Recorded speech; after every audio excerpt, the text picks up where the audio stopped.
thank you, Corinne, for appearing with us today. A hearty welcome.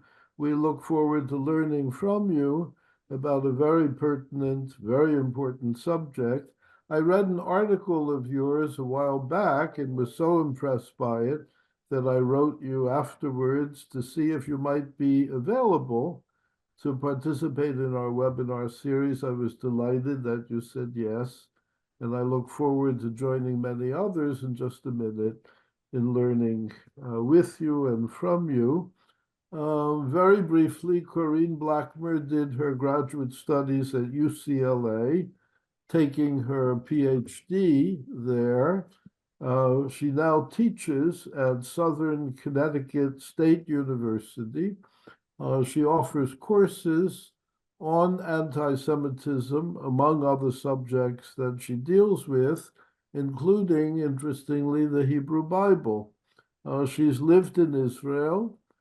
She knows Jewish life intimately, is concerned about the appearance of Israel hatred and Jew hatred in communities that she's very close to.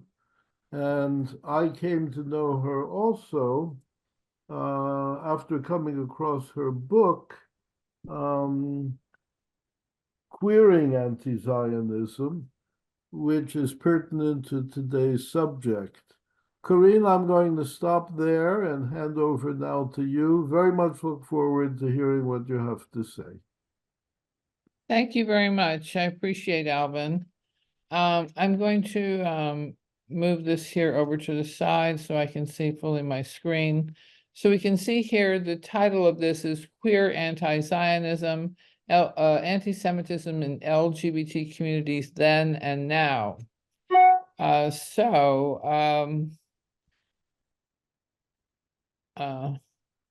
me make sure I'm going here. So I wanted first to give a background of gay anti-Semitism. And in part because in the early days, anti-Zionism was not at all connected with gay communities.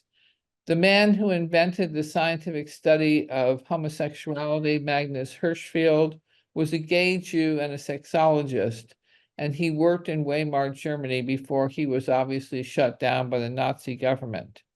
In addition, for his time, Sigmund Freud had very enlightened views about sexual orientation. He said the big question was, why aren't all people bisexual? He was very interested in bisexuality. At that time, Judaism was quite homophobic until the 1980s, when things began to change. Gays were, despite that fact, gays were almost as likely to identify with the persecution of Jews as that of other minority groups. Anti-Zionism was not associated with gay people, who began to identify more closely with Jews after Judaism, outside of Orthodoxy, began to eschew homophobic views of Torah, particularly because of their shared experience during the Holocaust. Now, the idea that, or the fact rather, that gays had been persecuted under the Holocaust came to light in the late 80s and then became a public symbol for the ACT UP movement, where you had the pink triangle. That was what gays used to wear during the Holocaust, or were forced to wear. So what happened to change this picture of amity between gay people and homosexuals? Three things: critical race, queer, and intersectional theory, which came into about 1989. There was a Black female law professor named Kimberly Crenshaw who developed the legal theory that people with multiple disadvantages, Black, female, disabled, Jewish, feminist, here I put Zionist almost ironically because they never include it, lesbian, should be studied holistically, and their experience analyzed in terms of how these embodied oppressions intersect. In other words, you should not just analyze how someone is female and oppressed, but female and Black. So you would intersect or combine their Black experience as Black people with their experience as women. And so you would get this sort of holistic or accurate whole picture. And that she called intersectional theory. She went on in 1993 to craft critical race theory. Critical race theory basically, in the most clear terms, sought to explain why did Black people continue to have struggles despite the triumphs of the civil rights era. And she used two terms or two concepts. One was white supremacy and the other was systematic racism. In the meantime, queer theory, my third term, rejects traditional categorizations of sexuality and gender and strives to show the quote-unquote queer element in cultural and literary productions. That is to say, where things diverge from an ideal or idealized heterosexual or heterosexist viewpoint and seem odd. So you could analyze a lot of cultural and literary phenomena as something that was not quite straight. So what went wrong? What disabled this friendly relationship between gay people and Jewish people? So here I asked, what went wrong? Well, you made this huge jump from intersectionality, which concerned individuals who are multiply disabled or multiply oppressed, to deciding that you would have the intersection of movements, whole groups of people who were somehow involved in who were oppressed. And you made these wild comparisons. The first comparison that a woman named Angela Davis made was between the situation of Black Americans and the situation of Palestinians. And she did this in a book called, The Struggle, Ferguson, Palestine, and the Foundations of a Movement. And she spent her entire time discussing what was freedom as a constant struggle, what was wrong between, how these two movements related. Obviously, they relate very poorly, but that did not prevent her from pressing the argument. So she combines intersectionality with post-colonial theory, and it refers to the anti-Semitic and anti-Zionist socio-political theory that promotes boycott, divestment, and sanctions, and claims that all movements to end oppressions are essentially the same. There's no difference. And for her, they're just composed of the oppressed and the oppressor. So this black and white simplistic language can be traced back to Angela Davis, who's the first to deploy it. And she saw it through an intersectional lens, which is the oppressed and the oppressor. In this new intersectional approach, Israel became Exhibit A in the world of oppressive states, as thinking about social struggles became a binary that pits oppressors against the oppressed. This combination of queer critical race and post-colonial theory provided the intellectual framework that produced LGBTQ anti-Zionism and anti-Semitism. And you can see how that do it, but what happened was that Jews became outsiders and were outside this magic circle of the oppressed. Jews were seen as privileged white people who were oppressing oppressed people, the Palestinians. So Jews suddenly, history did not matter. They were super empowered white people. In fact, in many accounts, the very height of whiteness was to be Jewish. Other potential intersections of movements and real genocides, the Yazidi, Rohingya, and Uyghur Muslims, Darfur, Sri Lanka, Nigeria, Kenya, Iraq, and Syria, elicit no protest from any of these folks, possibly and probably because they're non-Western and possibly and probably because they do not concern Jewish people. They're non-Western, and because many of them are Muslim on Muslim, they're simply not going to discuss that. They have no vocabulary for that because that would be somehow Islamophobic. So all these major, huge, important genocides around the world are never discussed by these folks. Only Israel, Palestine. Therefore, Palestinians face the same oppression as Black Americans, and Israel practices pinkwashing. So we see this picture here of George Floyd, and it's on one of the barrier walls in Israel. I can't breathe, I just want justice. So what they did was they brought over the family of George Floyd to Palestine and made a big deal, or the occupied territories, excuse me, and made a big deal of illustrating the similarities between their struggles. Brown Palestinians, brown I put in scare quotes for obvious reasons, face the same conflict with white Jewish Israelis as African Americans do with dominant white American society.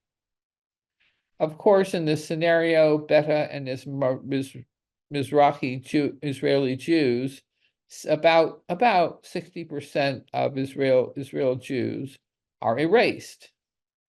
They're inconvenient, although sometimes they're subjected to a rhetoric called brownwashing, by which Israel attempts to whitewash, as it were, oddly enough, to use that word, the presence of Jews of color, or excuse their action through presenting the truth, which is demographically, Israel is not a white society.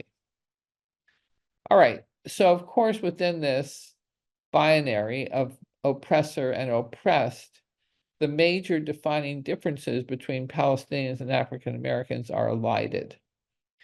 African Americans and Palestinians have a wholly different situation, socio-political struggle, history, and the like.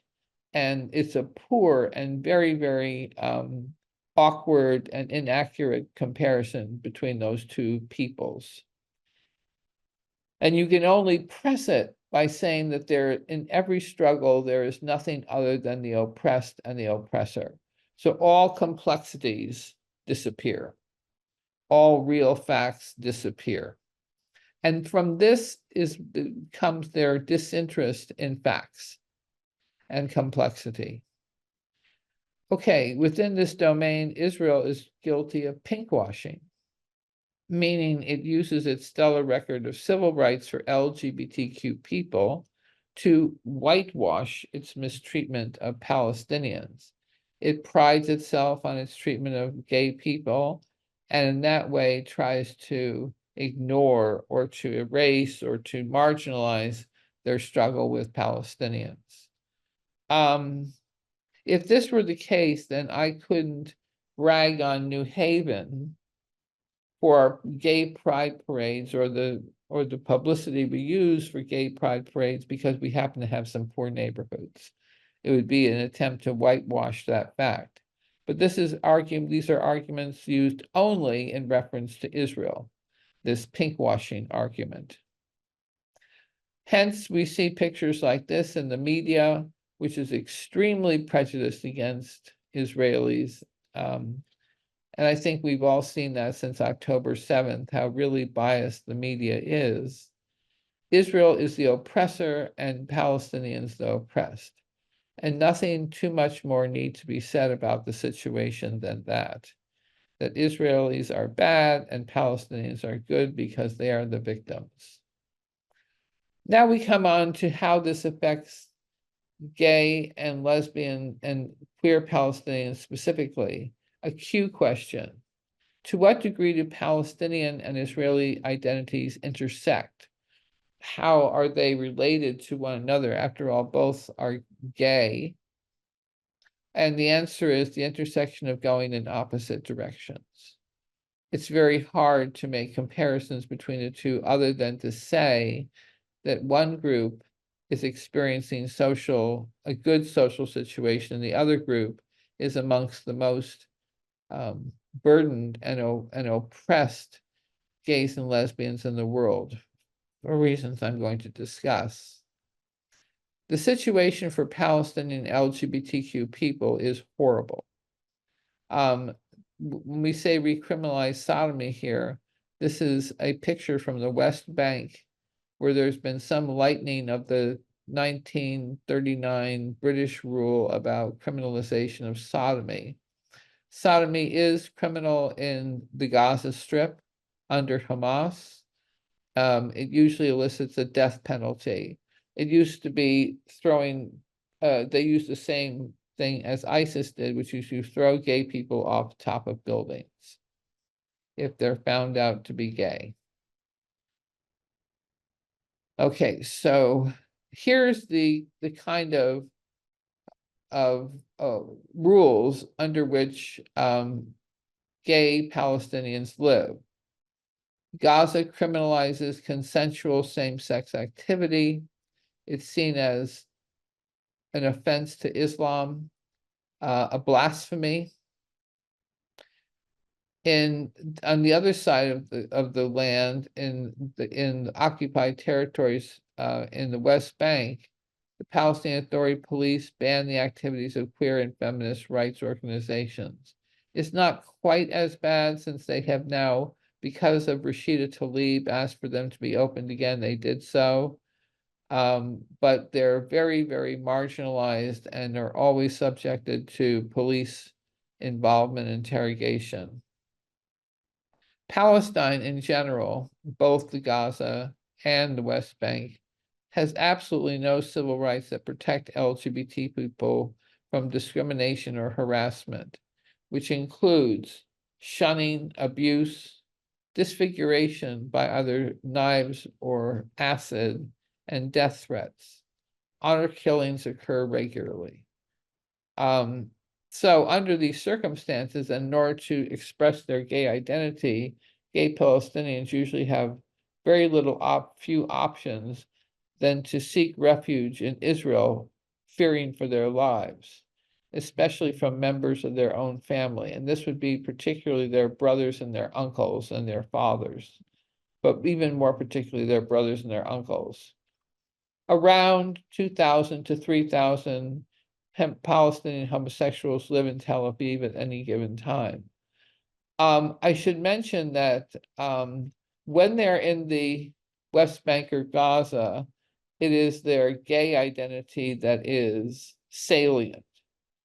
When they move to Israel, it is their Palestinianness that is salient, because there's always the fear that they are pretending to be gay, and they're actually terrorists coming into the country. So the Israeli police will hunt them down, unless they get involved with a Jewish Israeli person, at which point they can apply for status as a refugee, which they frequently do. But they have to be involved with a gay Israeli Jewish person. They actually face some of the worst oppressions as gay people in the world. And if anyone's the victim of the conflict between Israel and Palestine, it is gay people. They're on the crux of that conflict. So here's a specific example. In 2022, a gay Palestinian man named Ahmad Abu Maria sought asylum in Israel because he was receiving death threats. He was well known to be a gay man and had been involved with both Palestinian and Israeli men. He was kidnapped where he was living in Tel Aviv to the West Bank, specifically Hebron. There he was beheaded. The Palestinian Authority did go after the person who beheaded him. And I don't know what happened after that, whether this person was arrested or not. But his story is not unlike the story of thousands of gay people in Palestine. I should mention that outside of Ramallah, which is sort of a quasi-city. There are no cities in the occupied territories, which are usually requisite for gay people as places in which to hide and sort of operate more of a clandestine fashion, with sort of a multi-layered situation. So gay people in Palestine are extremely, extremely exposed. Every clan, every family knows everybody else, and it's easy to ferret them out. So they are not the only people in Palestine who are oppressed. Palestinian women under patriarchal culture, and also under the occupation, face violence, abuse, and second-class citizens as the norm. And we can see here these two Palestinian women sort of trudging along, bearing fairly heavy burdens. And that is symptomatic of the sort of abuse they face. Obviously, they have to wear the hijab, usually the chador. They have very few rights of any kind whatsoever in Palestinian lands. Now, I'm mentioning both those cases, both the beheading of the Palestinian gay man and the oppression, usually violent, often violent, of Palestinian women, as a lead up to what happened on October 7th, which was the unspeakable, unbelievable, and horrific rapes by Hamas of Israeli women, specifically of Jewish Israeli women. And there is no language to describe how horrible an event this was. I will note here, importantly, that this event was ignored by all major feminist organizations worldwide. And this was complained about. You see here the signs: "Unwoman, no excuse for your silence." "Unwoman, there is no excuse for your silence. Jewish lives matter." So there was, and then Sheryl Sandberg, the CEO, came out and said, "Why are we ignoring this? Why aren't we talking about what happened to Jewish Israeli women on October 7th?"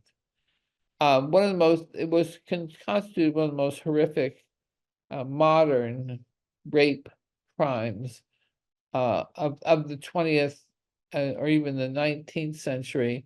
And I want to stress here that it was used specifically as a weapon of war. And to go back to the gay man, Ahmad, there is a war against gay people as well. It's not as nearly as brutal. It's not even close. I also should mention that on October 7th, men were raped too, by the invading Hamas. So they're perhaps not as badly. We don't know too much of the information there other than men were raped as well. So finally, feminist Western organizations were forced to speak up, and came to their senses little, too late. And clearly what happened was that they were at a knee-jerk response to saying, well, the only people who really matter are the Palestinians. Israelis don't matter. So Western groups, some of them, are abysmally ignorant. As we can see, this group, which is actually quite popular, Queers for Palestine. Really, most gay Western groups display abysmal and complete ignorance of Middle Eastern realities. What are the pronouns for queers in Palestine? Was, were. They are not allowed to survive or to exist. And it's really a bad situation. But these Queers for Palestine are all over the place, and would be killed immediately if they step foot in Palestine. but still they support Palestine. Now becomes the question of why is this going on? First, we need to contrast the situation for LGBTQ people in Israel. We have pride parades, you serve openly in the army as a gay person, and you can get married in a civil marriage. Religious marriage is not allowed unless you are an Orthodox person, basically, in Israel. It's all civil marriage. So what rights do Israeli LGBTQ people have? Really, they are extensive, spanning everywhere to the right to employment protection, right to adoption, right of return, and right of inheritance, pension, and medical treatment. And they are your full panoply of civil rights are extended to LGBTQ people in Israel. The Tel Aviv Pride Parade is worldwide. It's an internationally renowned celebration. It is a popular gay tourist destination worldwide. And I'm sorry, I just noticed I misspelled destination. I apologize. And it attracts, what, 75, 100,000 people easily, much more than that, actually. And so you have this open celebration of gay pride. So how does BDS movement, the boycott, divestment, sanction movement, make this alliance between gays and Palestine? It's done through what I call here the pinkwashing cycle. It would seem to be a very hard thing to do. Israel is a very pro-gay country. Well, you do several things. You claim that Israel only supports gay people to cover up or whitewash its oppression of the Palestinians. You claim that Israel launched a marketing campaign aimed at burnishing its image to sideline the Palestinian issue.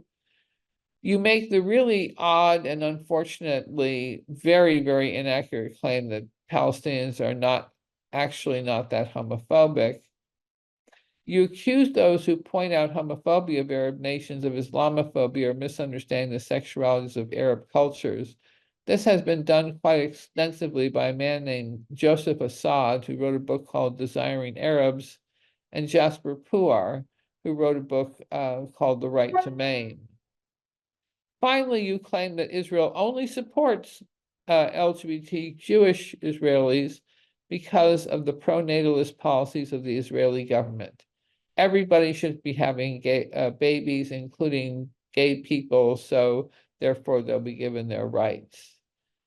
All quite insulting. So we see on university campuses the breeding or the encouragement or the ideological brainwashing of the next generation.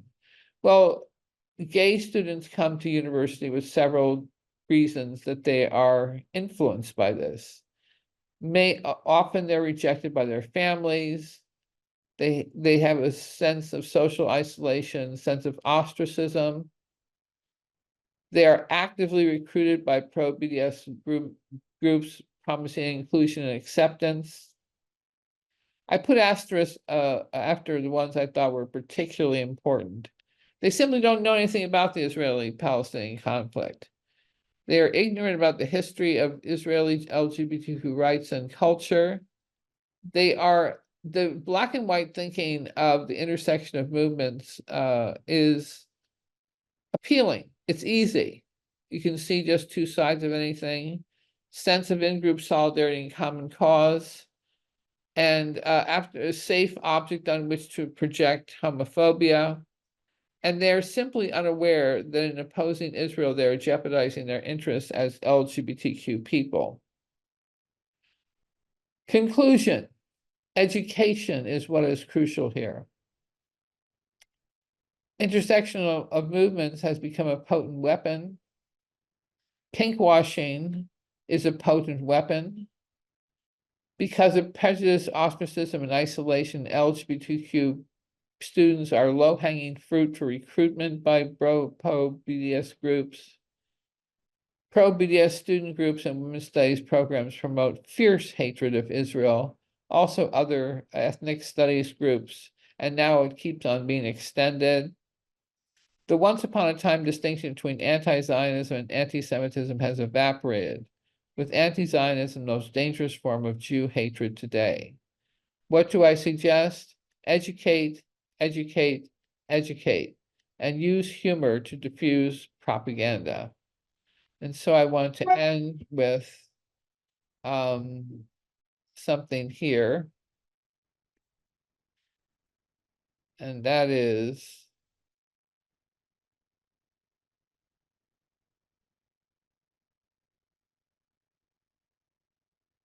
humor. Oops.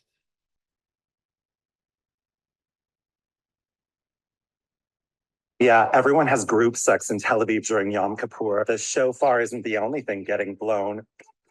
My deepest apologies to Dr. Guy Nadiv. Just because you're a veterinarian, I shouldn't have assumed you're into puppy play. I'm sorry for constantly trying to instigate a rivalry between Moron Gill and Alon Shabo. Your bakeries don't need to be at war with each other. There's enough bored mothers who like cake in the afternoon for the both of you. I just love rivalries. Next year, it's going to be the Challah Prince versus Jake Cohen. And I'm very sorry to Niv Nassim and Aviv Grinberg for ruining your first wedding the other day when I got up and said, "Don't you love me now that I'm thin? Can't we be together now that I'm thin?" over and over again. I thought the joke would land, but I guess your family didn't really like it. And I'm sorry to Lior, Nadiv, and Guy for that party I threw when your throuple broke up. It's just that you rubbed it in our faces so much on Instagram, so it was kind of fun. And I'm very sorry to the Kadirafa gay men's volleyball team for calling you soulless steroid-abusing fuckboys. That wasn't nice. You don't take steroids. I hope you'll forgive me, power gays of the Vive. Now the real question, when are we getting our apology from Amir Ohana? Okay, so that's a very good example of using humor to diffuse